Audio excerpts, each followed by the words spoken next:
وہ بندہ جنت کے حقدار بھی بن سکتے ہیں۔ ایک واقعہ ہے، شہر قرآن میں ایک قاضی رہتا تھا، یعنی قاضی سمراٹ یعنی بہت بڑا امیر تھا، بہت بڑا مالدار تھا۔ ایک فقیر تھا، وہ بھی اہل عیال والے تھے، اس کے کچھ بچے تھے، غریب تھا۔ تو اس نے سنا تھا کہ فلاں جو ہے قاضی جو ہے بہت بڑا مالدار ہے، امیر ہے۔ تو وہ فقیر جو ہے آسوے کے دن جو ہے اس قاضی کے پاس گیا، کہا کہ میں نے سنا ہے کہ اللہ نے آپ کو بہت دیا ہے، آپ اس شہر کے قاضی ہیں، تو میں ایک اہل و عیال والا ہوں، میں بال بچے والا ہوں، غریب ہوں، میرے کئی بچے ہیں، میں آپ کے پاس آیا ہوں تھوڑی سی مدد کے لیے۔ اس مبارک دن کے صدقے سے میں آپ کی بارگاہ میں کچھ مدد مانگتا ہوں، آپ مجھے آج اس مبارک دن کے صدقے سے واسطے سے جو ہے اہل بیت کی محبت میں آپ 10 من آٹا، 5 من گوشت، 2 درہم آپ مجھے صدقہ کر دیں۔ یہ سوال کیا کس سے؟ قاضی سے، اس فقیر نے۔ 10 من آٹا، 5 من گوشت، 2 درہم آپ مجھے صدقہ کر دیں، اس طریقے سے کہا۔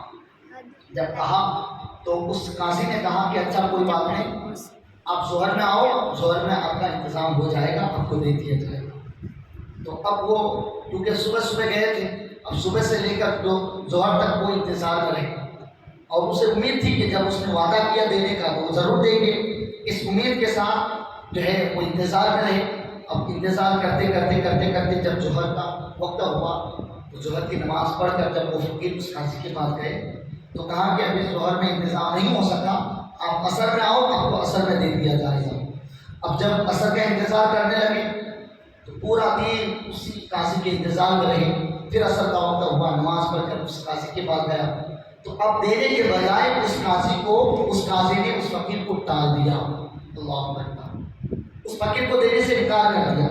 جب انکار کر دیا تو اس فقیر نے کہا کہ آج کا دن مبارک دن تھا، میں تو ایسا فقیر نہیں تھا کہ روز مانگنے والا، حالانکہ آج کے دن اگر آپ میری مدد کر دیتے تو 6 مہینے کا جو ہے میرا گھر کا گزارا ہو جاتا۔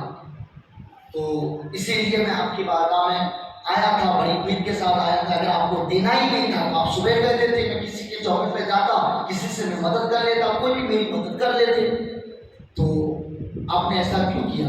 اب میں کہاں جاؤں؟ پورا دن تو نکل چکا ہے، کوئی مدد کرنے کے لیے اب تیار نہیں ہوگا، دن پورا ہوتا تو میں کسی کے یہاں جاتا۔ اس طریقے سے مایوسی کے ساتھ اس نے سمجھایا، لیکن نہیں سمجھا وہ قاضی۔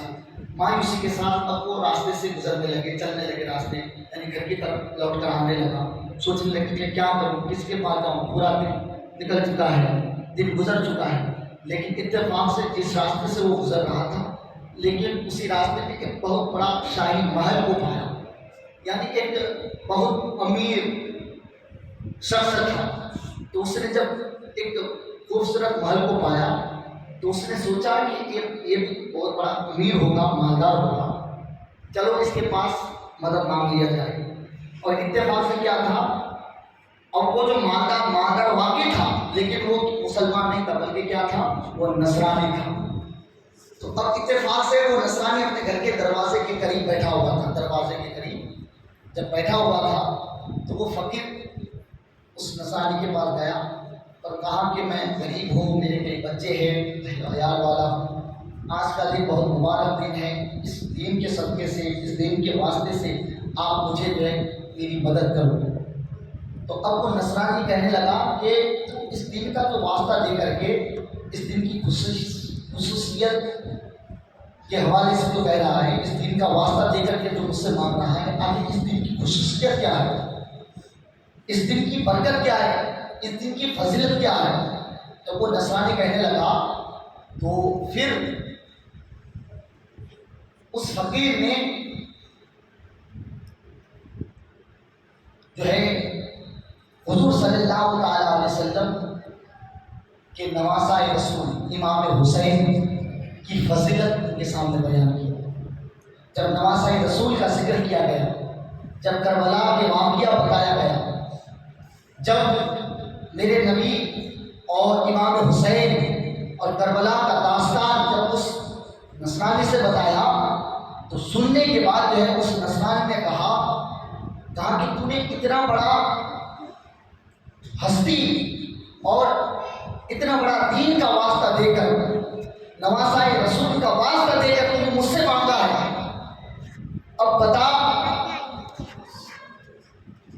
آپ کی کیا مانگ ہے، آپ کو کس چیز کی ضرورت ہے، کس چیز کی حاجت ہے، آپ جو مانگو گے آپ کو دیا جائے گا. کہہ دیجیے سبحان اللہ. وہ نصرانی کہہ رہا. تو کہا اب وہ اس نے اس فقیر نے وہی مانگا جو اس قاضی سے مانگا تھا، 10 من آٹا 5 من گوشت 2 درہم. تو کہا کہ اگر آپ اتنا دے دیں گے تو مہربانی ہوگی. تو اب اس نصرانی نے کیا کیا، یعنی 10 بوری گندم یعنی گیہوں اور 2.5 من گوشت، اس فقیر نے 2 درہم مانگا تھا. اب 2 درہم کی جگہ پہ اس نصرانی نے 20 درہم دیا، یعنی 10 بوری گیہوں 2.5 من گوشت 20 درہم اس فقیر کو دے کر کہا کہ یہ میں آپ کے لیے، آپ کے اہل عیال، آپ کے بچوں کے لیے، آپ کے پریوار کے لیے دے رہا ہوں. آپ اس کو لے کر جاؤ اور میں آپ سے وعدہ کرتا ہوں کہ میں جب تک زندہ رہوں گا آپ عاشورے کے دن آنا، ہر سال اتنا ساز و سامان لے کر جانا، ہر سال آنا، میں آپ سے وعدہ کرتا ہوں. اب ہر سال آنا، میں آپ کو دوں گا، آپ کی مدد کروں گا. تو وہ نصرانی اس طریقے سے دیا، مدد کیا، وہ لے کر کے چلے گئے. اب کیا ہوا، رات ہوئی. اب وہ قاضی کو دینے کے لیے انکار کر دیا تھا. تو جب سویا تو خواب میں کیا دیکھا کہ خواب میں یہ دیکھا کہ ہاتھی پہ غیب سے ایک آواز آئی، اور آواز یہ آئی، کہا کہ اے قاضی تم اپنے سر کو آسمان کی طرف اٹھا کر دیکھو. تو جب غیب سے آواز آئی تو خواب میں وہ قاضی نے کیا دیکھا، آسمان کی طرف جب اپنے سر کو اٹھا کر دیکھا تو کیا دیکھا کہ ایک نہایت خوبصورت جنت کی 2 محل نظر آئے. کہہ دیجیے سبحان اللہ. جنتی 2 محل کو دیکھا، ان کی جو دیواریں تھی یعنی سونے اور چاندی سے بنائے گئے تھے، اور ایک دیوار جو ہے سر کے یاقوت سے بنائے گئے تھے. جب ایک خوبصورت محل کو دیکھا تو دیکھنے کے بعد جب اس قاضی نے رب کی بارگاہ میں سے کہا، میرے ربا، میرے پروردگار، یہ دونوں محل اس خوش نصیب کے لیے ہے، کس کے لیے ہے، کس کے لیے بنایا گیا ہے؟ تو آواز آئی، کہا کہ اے قاضی یہ دونوں محل تیرے لیے تھے، تیرے نام پر بنایا گیا تھا، لیکن جب تو نے اس فقیر کو دینے سے انکار کر دیا، اب یہ محل تیرے نام پہ نہیں بلکہ فلاں نصرانی کے نام پر ہو گئے ہیں. سبحان اللہ. سبحان اللہ. یہ فلاں نصرانی کے نام پہ ہو گئے ہیں. اب یہ محل کا حقدار فلاں نصرانی ہے. اتنا ہی سننا تھا. وہ قاضی چوک پڑا، بیدار ہوا، اور بیدار ہونے کے بعد افسوس کرنے لگے، میں نے کیا کیا، میں نے کیا کیا. رات بھی کافی تھی، صبح کے انتظار میں رہے. اب اسے نیند نہیں آیا. اب صبح کے انتظار میں رہے، اور اس انتظار میں رہے کہ کب صبح ہوگی میں اس نصرانی سے ملوں. تو جب صبح ہوئی تو صبح جب اس نصرانی کے بعد گیا اور کہا کہ گزشتہ رات میں یعنی آج کی رات جو آپ نے جو نیکی کی تو وہ کیسی نیکی تھی، کس کی وجہ سے آپ نے نیکی کی. تو جب اس طریقے سے کہا تو اس نصرانی نے جو ہے اس کی وجہ پوچھی. سوال کرنے کا جو انہوں نے سوال کیا تھا وہ سبب پوچھا کہ آپ جو یہ سوال کر رہے ہو اس کی کیا سبب ہے، اس کی وجہ کیا ہے. تو اس نے اپنا خواب جو ہے اس نصرانی کے سامنے بتایا، اور بتانے کے بعد اب اس قاضی نے کہا کہ جو آپ نے جو ایک گزشتہ رات میں جو آپ نے جو نیکی کی ہے نا، میں اس نیکی کو میں خریدنا چاہتا ہوں. اس نیکی کی عوض میں جو ہے میں آپ کو جو ہے 10,000 درہم دیتا ہوں. 10,000 درہم آپ لے لو، وہ نیکی مجھے دے دو. وہ قاضی پر وقت جو ہے 10 من آٹا دینے کے لیے تیار نہیں تھا، اب 10,000 درہم دینے کے لیے تیار ہے. ہو رہا کہا کہ 10,000 درہم کے عوض میں وہ نیکی بھیج دو، وہ نیکی مجھے دے دو، یہ درہم آپ لے لو. تو اتنا کہنا تھا. اب اس نصرانی کا جواب سنو.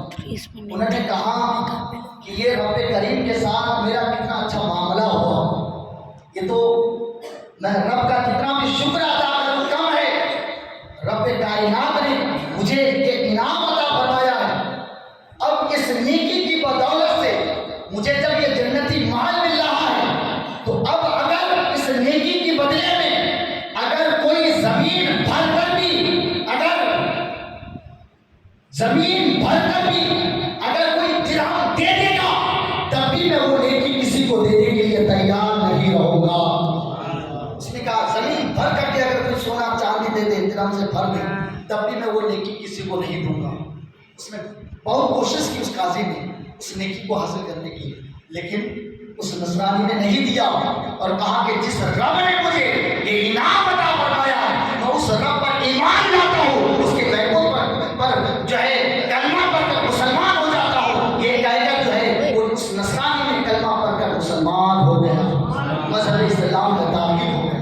تو میرے دوستوں بزرگوں، اس طریقے سے بہت سارے ایسے واقعات ہیں۔ بتایا جاتا ہے کہ عاشورے کے دن اگر کوئی 1 درہم اگر کوئی صدقہ کرتا ہے، مثلا اگر کوئی 1 روپیہ اگر راہ خدا میں صدقہ کرتا ہے تو 1 روپے کے بدلے میں اللہ اسے 1000 روپے عطا فرماتا ہے۔ بہت بڑی فضیلت ہے۔ اس دن جو ہے ہمیں چاہیے، بہت ساری ایسے نوافل کی فضیلت آئی ہے، رات کو پڑھنے کی بھی فضیلت آئی ہے، انسان کا وقت ملے گا تو کل بتایا جائے گا کہ نوافل کی نماز کیسے پڑھی جائے گی، اور اگر ہو سکے تو ہم ہمارے بھائی کو بھی کہیں گے، دعوت دیں گے کہ اگر ہو سکے تو آپ کو تھوڑا اپنے حساب سے آپ اپنے علم کے حساب سے جو ہے آپ بھی نصیحت کریں۔ دیکھیے کبھی بھی کسی کو چھوٹا نہ سمجھیں، یہ چیز ہمیشہ رکھیے۔ آج ہمارے ذہن میں ایک ایسا سوچ بن گیا ہے، ہمیں فلاں مقرر کا تقریر سننا ہے، یعنی جو انٹرنیشنل لوگ ہوتے ہیں یہ بہت ایسے مقرر الحمدللہ، اور ایسے مقرر ہے کہ ہمیں تاریخ نہیں ملتی، اور لوگ انہیں لوگوں کی تقریر سننے کے لیے تیار رہتے ہیں۔ اور اگر کوئی بندہ، آپ یہ نہ سمجھیں، ہاں اچھی بات ہے اگر کوئی بڑے عالم دین اگر آپ کے سامنے نصیحت کرے تو اس کو شوق سے سننا چاہیے۔ تو ایسا نہیں کہ پھر ہم فلاں کی تقریر سنیے، فلاں کی تقریر، بہت ایسے لوگ میں تو کسی کے لیے سنتا، میں فلاں کی سنتا ہوں، فلاں کی سنتا ہوں، میں انہیں کی دیوانہ ہوں، بس ان کے علاوہ میں کسی کی تقریر سنتا ہی نہیں۔ ایسے یہ نگیٹو نکال دو، کیا پتا کس کی نصیحت، کس کی اصلاح ہمارے دل و دماغ میں اثر کر جائے اور وہ نصیحت ہمارے دل و دماغ میں بیٹھ جائے، اور اس کی نصیحت کی وجہ سے جو ہے پھر ہمیں ایک ہدایت کا راستہ مل جائے۔ تو کبھی بھی کسی کو چھوٹا نہ سمجھے، وہ اپنے حساب سے جو جتنا دل میں جس کے پاس ہوتا ہے وہ اپنے حساب سے بتاتا ہے، حوصلہ دینا چاہیے۔ مثال کے طور پر میں آپ کے سامنے بیان کر رہا ہوں، اگر آپ یہ سوچو کہ یار یہ مولوی کی تو میں ہر روز ہم امام صاحب کی بیان سنتے رہتے ہیں، کیا روز سننے کی، یہ نہیں۔ آپ اگر وہی چیز اگر آپ کے اندر جذبہ ہوگا، شوق ہوگا، نہیں آج کا کل کا موضوع فلاں تھا، ہمیں بہت لطف ملا تھا، چلیے آپ بھی چلیے، اگر آپ یہ حوصلہ دو گے نا تو کیا ہوگا کہ بولنے والوں کو بھی ایک حوصلہ پیدا ہوگا اور آپ کے دل میں بھی ایک جذبہ پیدا ہوگا۔ اگر آپ یہ سوچو گے کہ یار یہ تو روز ہم ان کی زبان سے سنتے ہیں، مزہ نہیں آتا، ہم تو روز ان کی نعت سن رہے ہیں، روز ہم ان کے کلام سن رہے ہیں، ہمیں مزہ نہیں۔ آپ کو مزہ آنے کے لیے آپ کو نہیں سمجھنا ہے، آپ کو جو ہے اس نیت سے سننا ہے تاکہ وہ سننے کے بعد ہمیں ایک نصیحت مل جائے۔ تو الحمدللہ بہت اچھا ماحول ہے عمرید کا، اور میں آپ سب کو مبارکباد دیتا ہوں۔ بڑی تعداد میں، اتنی تعداد میں آپ لوگ جو ہے ایک محرم سے لے کر آج تک آ رہے ہیں، امید کرتا ہوں کہ کل بھی آئیں گے، اور میں تو یہ امید کرتا ہوں کہ شاید کل اس سے زیادہ تعداد میں ہوں گے، اور ہونا چاہیے۔ آپ کے ساتھی، آپ کے احباب جو بھی ہوگا ان کو بھی لانے کی کوشش کرو۔ آپ کے ذریعے سے اگر کوئی مسجد میں آئے گا، جب تک وہ رہے گا اسے تو ثواب ملنے ہی والا ہے، لیکن لانے کی برکت سے آپ بھی اس ثواب کا حقدار بن جائیں گے۔ اگر وہ بے نمازی تھا، آپ نے لایا اور اس کو ان کے دل میں ایک اثر کر گیا، اور اسی نصیحت کی وجہ سے اسی دن سے وہ نمازی بن گیا، تو آپ کو بھی ثواب ملے گا، ان کو بھی ثواب مل جائے گا۔ تو ایسا کام کرو کہ ثواب جاریہ مل جائے۔ تو ایسے جو ہے بیٹھے ہوئے لوگوں کو راستے پر لانا یہ ثواب جاریہ ہے، یہ بہت بڑا ثواب ہے۔